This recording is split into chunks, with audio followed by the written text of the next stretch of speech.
এই যে দেখছো, এটা মাঠে ছিল, মাঠের থেকে আমি তুলে আনলাম। এটা শাপলা। আমি এখন এই দুধের ক্যারেটের মধ্যে বসিয়ে দিলাম জল দিয়ে।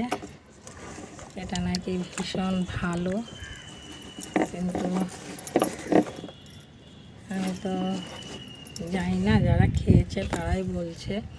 তো যাই হোক, আমি শখে নিয়ে এসেছি, কেমন হয় না হয় দেখি।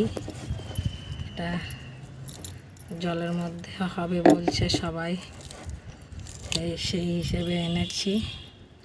আমি জলের মধ্যে দিয়েও রাখছি। দেখছো, এই যে শাপলা ফুল হয়েছিল, ফুল হচ্ছে। এই যে এখানে ফুল হয়েছে, এত সুন্দর। ফুলটা দেখে আমার ভালো লেগেছে বলে আমি আনলাম। এগুলো